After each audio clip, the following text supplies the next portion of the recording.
Dina berdiri di depan cermin kecil di sudut kamar.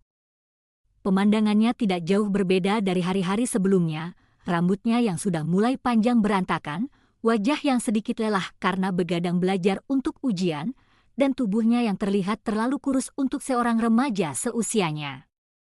Di luar, hujan turun dengan deras, seperti memanjakan perasaan Dina yang cemas dan ragu. Hidupnya, menurutnya, terasa seperti rutinitas yang berputar tanpa akhir. Setiap hari, ia merasa seperti berlari mengejar sesuatu yang tidak pernah dapat digapai. Sekolah, tugas, ujian, semua itu sudah menjadi beban yang begitu berat. Namun, yang lebih memberatkan adalah bagaimana dunia melihatnya sebagai seorang anak yang terlalu pendiam, yang jarang berbicara, yang tidak pernah mengikuti tren, dan yang lebih sering menghabiskan waktu di perpustakaan daripada berkumpul dengan teman-temannya. Teman-temannya di sekolah selalu menganggapnya aneh. Mereka lebih suka berbicara tentang hal-hal populer, film terbaru, pakaian, atau gosip, sementara Dina lebih suka membaca buku tentang sains dan sejarah, topik yang sering membuatnya merasa terasingkan. Dina sering bertanya-tanya, apa aku tidak cukup baik? Apa yang kurang dariku? Pernah suatu hari, ia mendengar percakapan antara dua teman sekelasnya di kantin. Mereka tertawa dengan sangat keras, dan Dina bisa mendengar nama dirinya disebut-sebut. Dina? Dia itu pemurung, gak punya teman, dan selalu membawa buku tebal kemana-mana. Tidak seperti kita. Mendengar itu, Dina merasa hatinya teriris. Ia ingin sekali berteriak, memberitahukan mereka bahwa ada lebih banyak hal tentang dirinya yang tidak mereka pahami. Namun, ia hanya menunduk dan pergi tanpa suara, memilih untuk menghindari kenyataan yang terasa semakin menekan. Di rumah, Dina duduk di meja belajarnya, memandangi foto-foto keluarga yang tersebar di atas meja. Di antara foto-foto itu ada foto dirinya yang masih kecil, sedang tersenyum lebar di ayunan, digendong oleh ayahnya. Pak Arif, ayahnya, selalu menjadi sosok yang ia andalkan sejak kecil. Ia ingat betul bagaimana ayahnya selalu ada untuknya, memberi semangat saat ia merasa gagal, dan memberi dukungan saat ia merasa tak dihargai. Setelah makan malam bersama, Dina duduk di ruang tamu, menunggu ayahnya selesai membaca koran.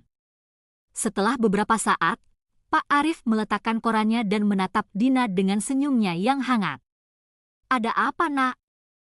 Kamu terlihat sedang tidak dalam mood yang baik, katanya dengan lembut. Dina menghela napas panjang, matanya yang lelah menatap lantai. Ayah, kenapa dunia nggak pernah mengerti Dina? Kenapa Dina selalu merasa seperti orang asing di sekolah? Seperti nggak ada yang peduli, bahkan saat Dina berusaha keras. Apa Dina nggak cukup baik? Pak Arif tersenyum dan mengangguk perlahan.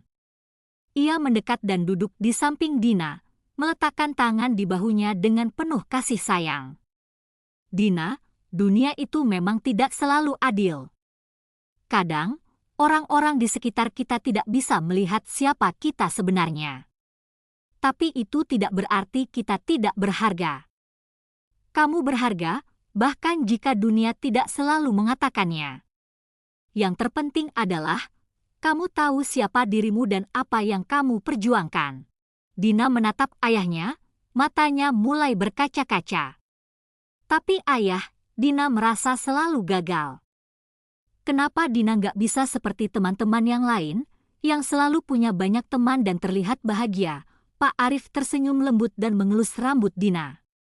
Setiap orang punya perjalanan hidupnya sendiri, Nak. Kamu mungkin tidak seperti teman-temanmu, tapi itu tidak berarti kamu kurang berharga. Kamu punya banyak hal yang orang lain mungkin tidak miliki, ketekunan, kecerdasan, dan hati yang penuh kasih. Tugas kita bukan untuk menjadi seperti orang lain, tapi untuk menjadi versi terbaik dari diri kita sendiri. Dina terdiam sejenak, merenungkan kata-kata ayahnya. Perlahan, ia merasa sedikit lebih tenang. Mungkin memang benar, ia tidak perlu mengubah dirinya hanya untuk diterima.